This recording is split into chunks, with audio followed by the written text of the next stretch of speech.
Welcome to episode 152 of the Sports Marketing Machine podcast powered by Revelocity Sports. Today, I am going to dig into something that happens more often than you realize. One team that I was talking with shared with me that they increased their social reach from about 7 million impressions to over 12 million. An absolute amazing jump. Engagement was up. Views on their videos were up. Content was clearly working. And yet, single game tickets declined or they stayed flat. Now, before we go any further, this is not a, hey, they messed up, here's where they went wrong episode. No. In fact, what they did was actually really good, but they hit a ceiling. And today, I'm going to unpack why it happened and how to fix it and what things that you should be looking out for if this is you. All right, here we go.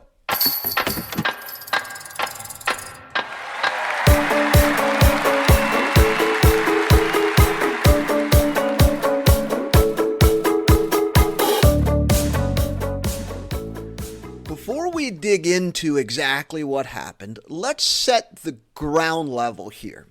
This team spends between $40,000 and $45,000 in single game advertising, and they generated $320,000 in tracked single game revenue. That's about a 7 to 8 return on an ad spend.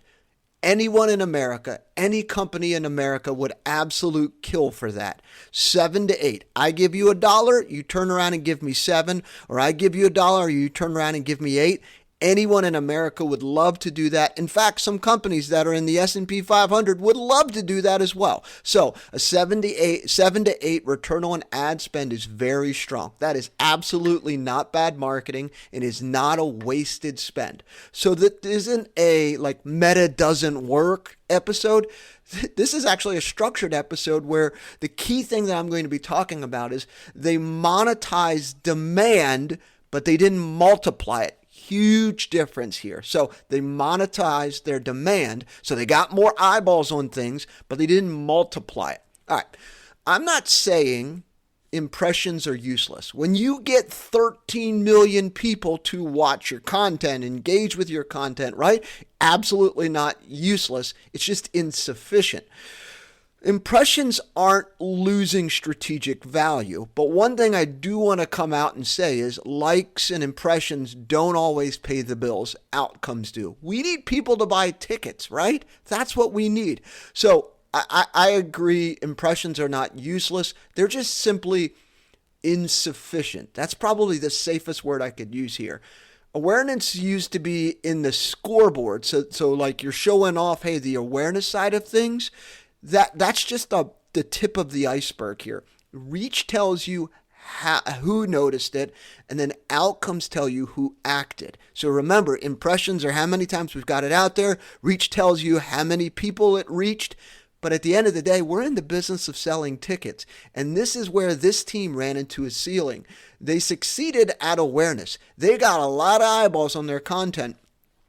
But awareness is really that top of the funnel. That is just the beginning of all of this, right? That's part of the sales strategy. That's not the whole shebang. That's part of it. So remember, I've talked about the sales funnel in a few different episodes before. Episode 125, episode 111, and even a team that had a dramatic increase of website traffic, but they didn't sell more tickets. So I've talked about this episode in a few different ways. But really, when you get that many impressions, that is amazing at the top of the funnel, but we need to be pushing people closer to the middle. The real question that I think that they weren't asking, I don't think they failed to ask people to buy. In fact, that's what I asked them. Like, hey, did these ads, these things that you have, organic content, even paid media, did they ask people to buy tickets? And they said, absolutely.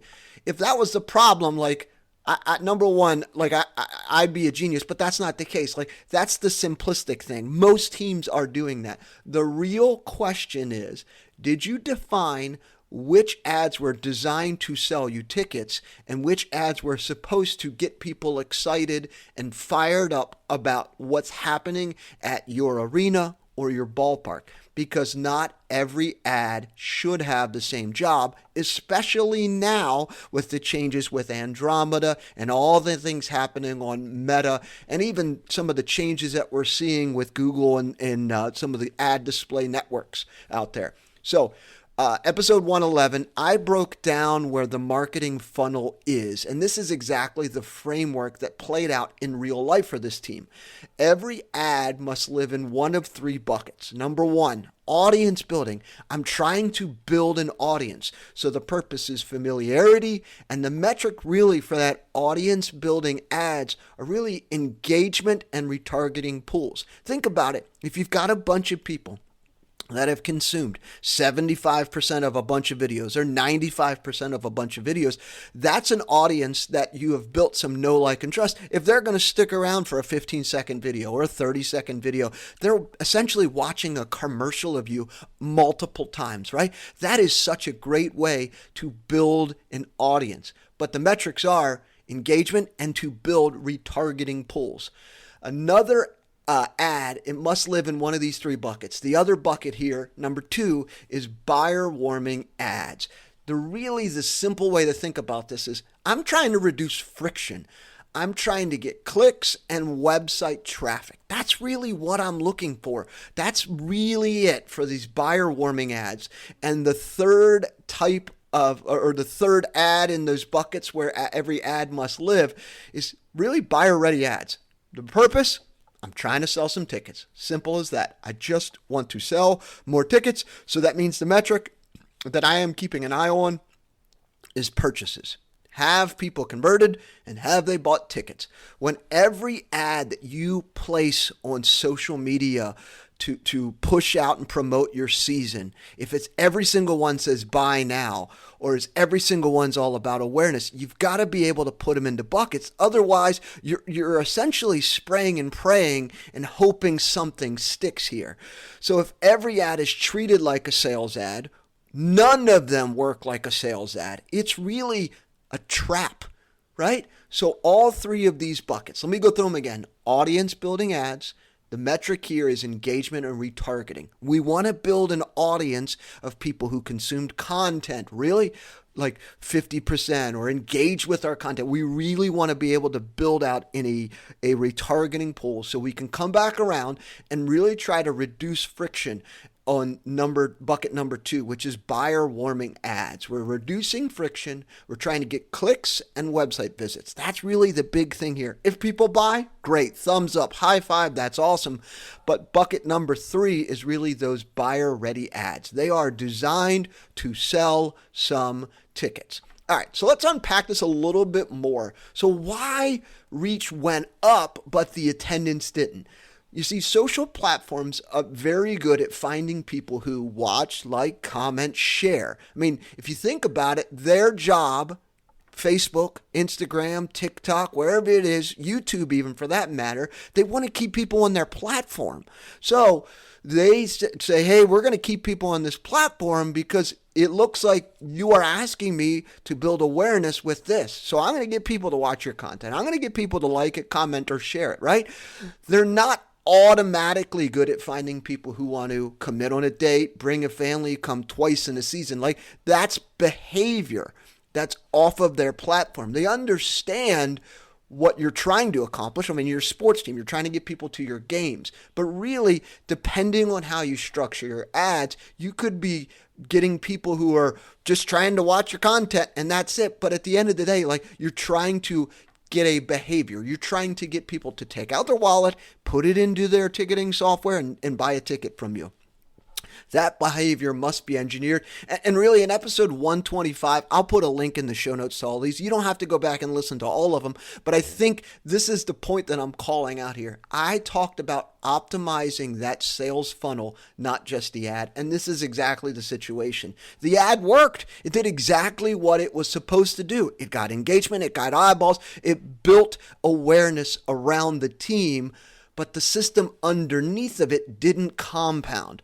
Reach without the progression to push them down the funnel is really just building more and more people at the top of the funnel without pushing people out the bottom of it, right? So if you took a funnel from your kitchen and you put it in your hand and you push your hand at the bottom of it where the hole is and you filled up the top of it, it's just going to sit there. It's not going to come out, right? And that's essentially what we're seeing here. But in their case, instead of sticking their hand at the bottom of the funnel, they stuck it in the middle.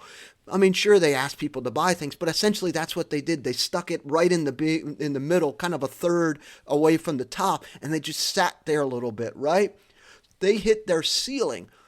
What they were suspecting would happen, which would hope every team in America does this, right? Hey, I'm running ads. I want to drive sales. And really for them, a 7 to 8 ROI, that is phenomenal.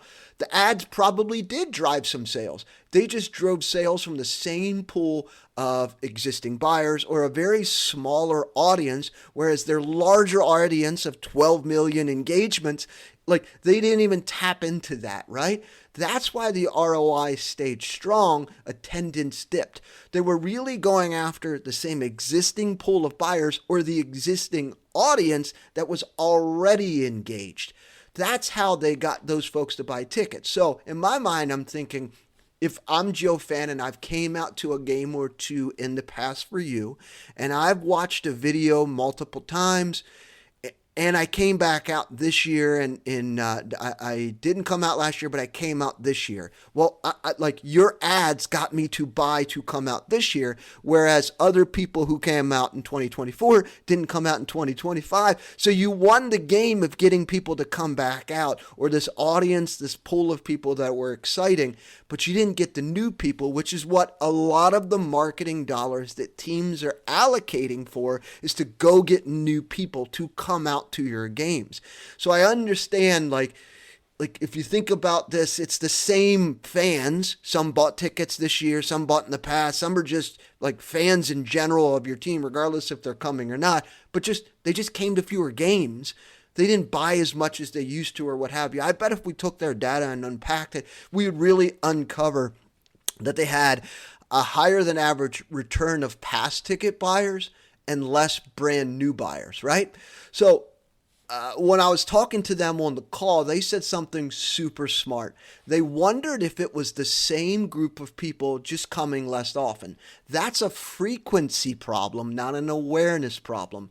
Game one is all about marketing. It's opening day. Like that's all about marketing, getting people excited about it. Just like you're going to start seeing over the next month and a half from ESPN, you're going to see the Yankees and the Dodgers on ESPN. Like all of that is marketing, and it's building anticipation towards opening day, right? So we're getting people excited about opening day. Game two and the rest of the season is all about sales. Like we're trying to drive more tickets. We're trying to get the momentum from opening day to sell more tickets.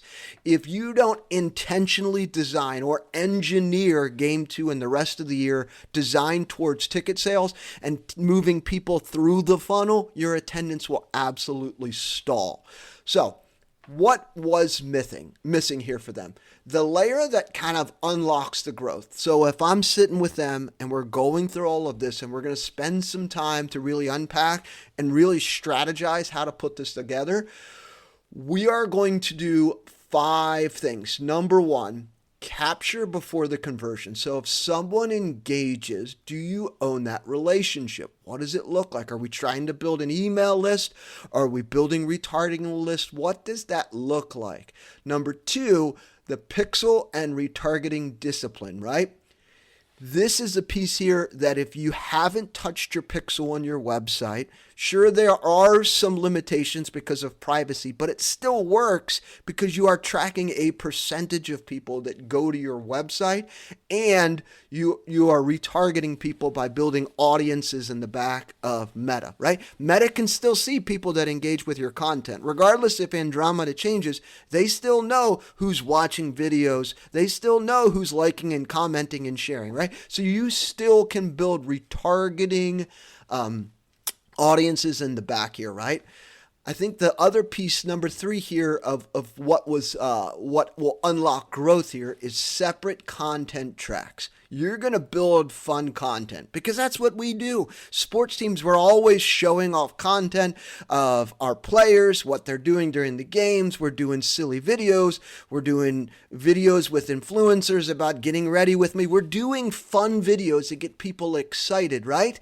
We need just as many pieces of that, maybe 3/4 as many. So if you do 10 of those fun pieces of content, can I get 7 where I'm just trying to sell more tickets? You actually need both. You can't just have one and know that that's going to spur ticket sales, because we're really good at getting players to answer questions as they walk off the court or the ice or heading into the clubhouse. We're really good about getting silly questions. We're really good about creating highlight clips. We're really good at that, but we need to get better at creating content that sells more tickets. The 4th layer that kind of unlocks this growth is the game 2 strategy. How do we get people to come back out? Bounce back offers, post-game follow-ups, an intentional progression, an intentional process to get people to buy more tickets, and you're focused on it. And number 5, I really like groups as when you're selling groups, blocks of tickets, picnics, parties, suites, those types of folks, they're feeders, right? If all of your revenue is just groups, are you capturing those buyers individually? And this is a piece where I think a lot of teams will trip up. The moral of the story is the more people you have in the database, the easier it is for you to sell more tickets. So if you're selling group tickets, you sell a block of 50 tickets to a church that's coming out on a Friday or Saturday night, are you capturing the names of the people and the emails for person 1 through 49. Are you doing that? I know you're getting the group leader, but are you getting everyone else?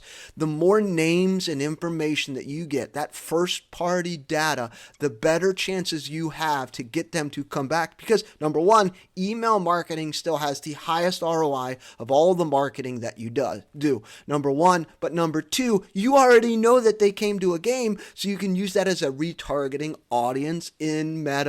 You can use it on a lot of different places to be able to get them to come back out, send them special offers on text message. You could do a lot of things. So focusing on building up your database, and one area that I see is a black hole, a blind spot for a lot of teams, is they're not capturing group leader. You're capturing group leader information, but not the folks who are coming to the games with the groups. When you do that, either using Spinzo or Fivo, or maybe you've got your ticketing software that can do the cool things that I'm talking about now, the easier that you can do that, the faster your database grows. And when your database grows, it is so much easier for you to be able to sell more tickets and create momentum when you are building your database. All right. Episode 132, I talked about tracking beyond vanity metrics, and this is exactly why.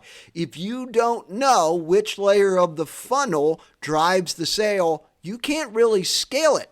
And this part of it too is your marketing budget. You got to figure out, well, how much am I allocating to just get eyeballs on my content, to create momentum? How much am I allocating to asking people to buy stuff? Because not every ad is designed the same. Not every ad is exactly the same. How many of my ads are designed to try to get moms and the kids to come out this weekend, to come out to a game? How many of my ads are designed to entertain people, to get people excited, to create momentum, to get them to consume it so that they are in my retargeting, my retargeting list, right? So you're thinking about this a little bit differently, and I hope this really is clearing up some fog here for you, because this is actually all good news. This is the part I want you to hear clearly.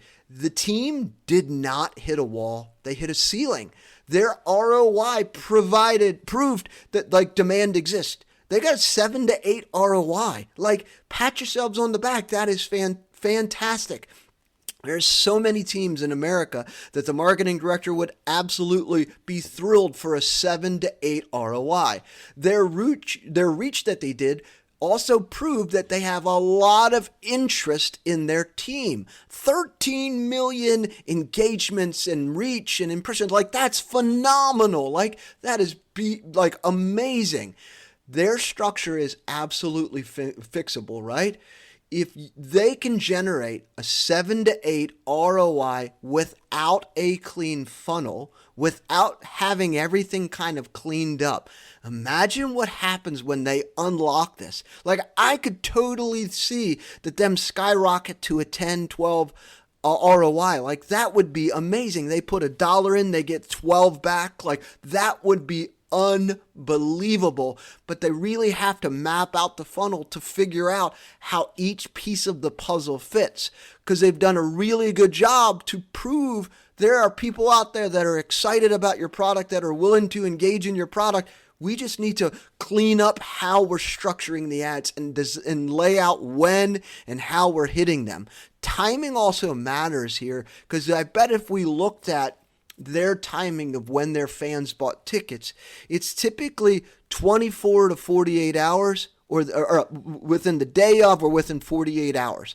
So if they're pushing out their buy now ads to their retargeting audience within 48 hours of when their game is, I bet we're going to see a spike in tickets, because you are pushing an ad out the same exact time when people are ready to buy, not the week before or what have you. Now, conventional wisdom would say, hey, I want to run an ad for next Friday's game. I want to start running it this week. But that's not when people buy tickets. They start buying tickets 48 hours before. That's when the majority of it is. So structuring your paid ad that is designed to sell tickets around the time when people are buying tickets, like, you're going to move the needle faster, because you are lining up your ad, your conversion ad, the ad that you're asking people to buy when people are actually buying tickets. All right. Woo-wee. Lots of good stuff here. Lots of stuff to unpack. But really, if this is your situation too, I think this episode should be helpful for you. But if you've always got questions, like, I am just an email away. Reach on out. Love to sit down, have a conversation with you about what you're working through, how you're trying to figure this all out. Like, I mean it. Like, completely free of charge. Just 30 minutes. We're going to sit there and chat for a little bit about what problems you're running into and how we can continue to unlock opportunities here. So, if you're listening and thinking, hey man, this is really familiar, Jeremy, ask yourself these 3 questions. Do I know which ads are designed to sell tickets or warm an audience? Number 2, do I have a clear path from reach to capturing and sending people to my website to buy tickets? Do I have a clear plan to get fans to come to game 2, 3, 4, 36, 41, 72, whatever, however many games you got, right? Because here's the bottom line. Likes and impressions don't pay the bills, but attention is still valuable. The teams that win are the ones who can turn attention into intent, and intent into repeat behavior. Reach will absolutely get you noticed, but systems and processes and have this all organized will absolutely get you paid. All right, if you found value in this episode, head on over to Apple or Spotify and leave a rating or review. It would mean the world to me, but more importantly, it would get this podcast in front of people who are just like you, trying to sell more tickets and grow your fan base. Until next time.